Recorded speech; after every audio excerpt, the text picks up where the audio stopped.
So guys, Dokubo Asari have come out to issue a warning, or let's say an advice to Tinubu government and also to Wike, because this thing happened in Rivers State is going to break Nigeria, going to break Rivers State. Because how can they stop allocation to Rivers State because of one man, Wike? Just hear what Dokubo Asari said. At the end of the video, you can comment your own views in the comment section. I'll be with you guys in a minute.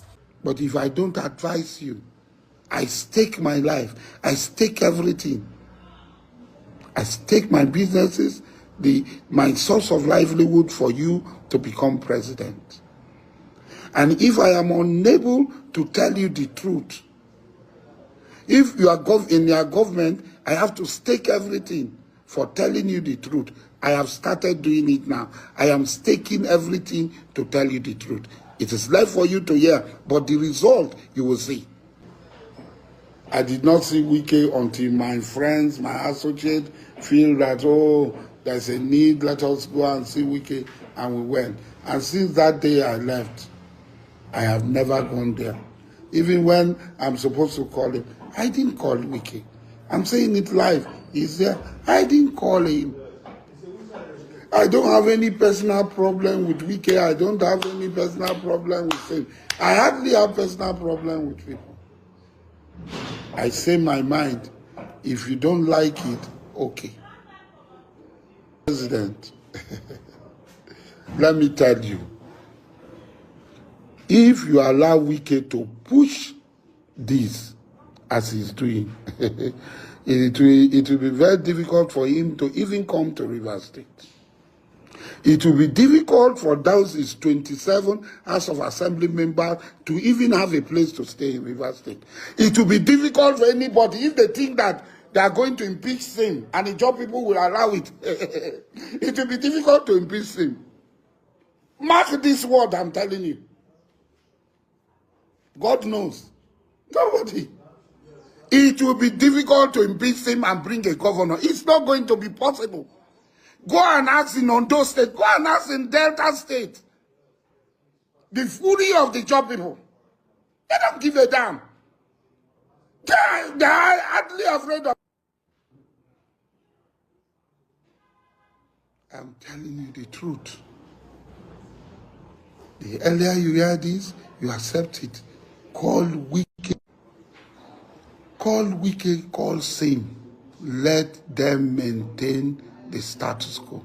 That is the only way. If they don't, Asari impeachment was Ijo. So the person who succeeded Asari was Ijo. Goodluck Jonathan. He became vice president and became president. So it is not Asari's matter. Try this one and see what will happen. Try this one and see what will happen. Well, the Rivers State crisis is not supposed to be a crisis. But one man wants to take over the old resource of Rivers State and control it. We want to behave like Tinubu in Lagos. And the Rivers people are saying no. And the Rivers people are behind same to say, no, Godfather, nobody should take control of Rivers State resources except the legitimately elected chairman, governor, and the other team. Things should work well. We don't want a situation where one man will be building flyover only this local government.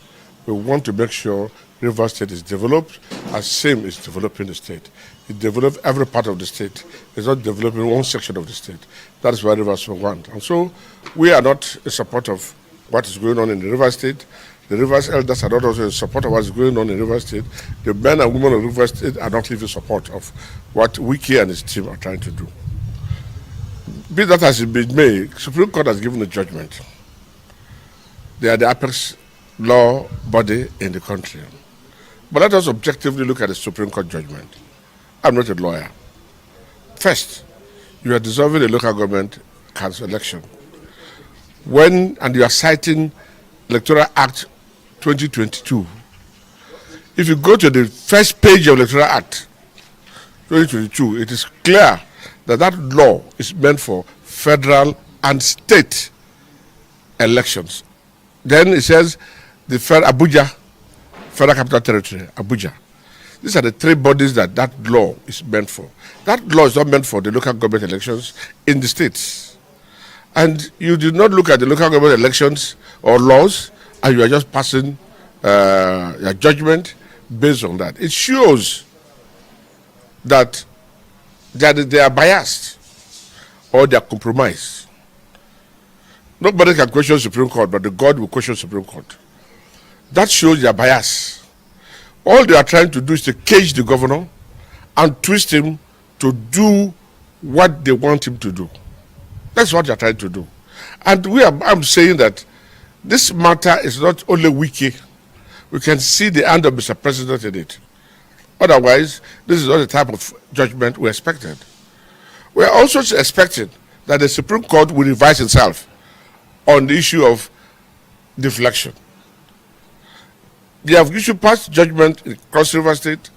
They have passed judgment in Ebonyi State, Ondo State, even Kogi State and other parts.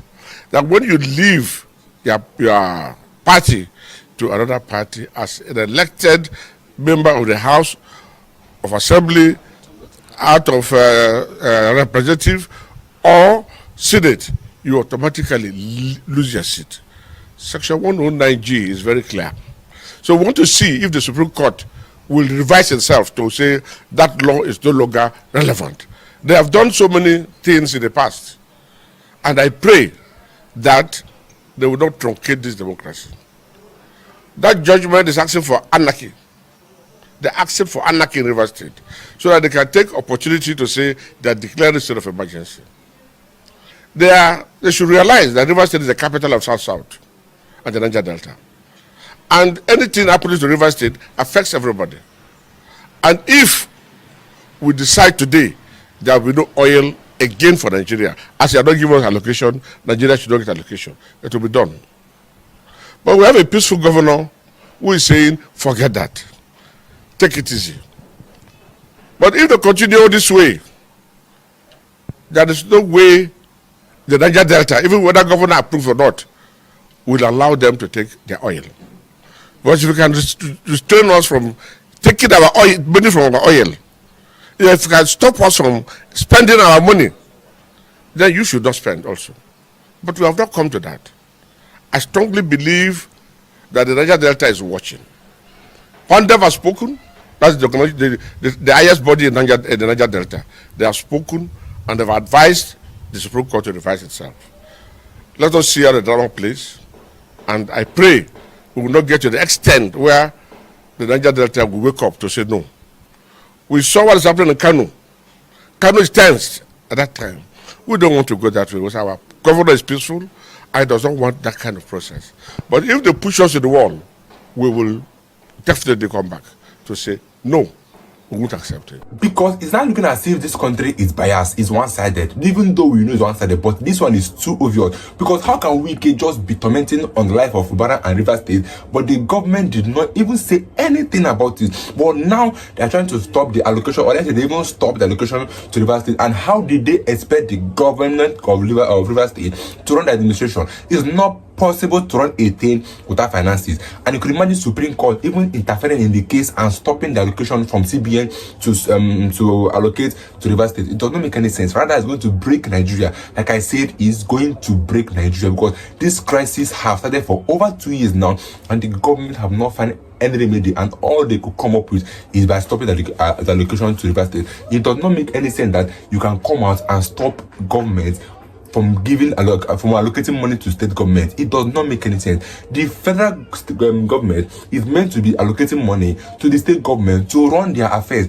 because now you stop the allocation to River State. How do you expect the government of River State to run the administration? It's going to be hard on Fubara. It's going to forget that he's trying to be a strong man, say that they will pass this, but it's going to be hard on them because them too, they also get money from the oil and they give to the federal government. But why did the federal government stop their own allocation to River State? It does not make any sense. This country is one-sided because Wike have been a thorn in the front of Fubara ever since he assumed that office. Ever since he said that he's not going to play to Wike drum beats, Wike became enemy of Fubara, and he has been causing commotion upon commotion. But I don't see reason why some person that defected defected from PDP to APC are still saying that their seat is not vacant.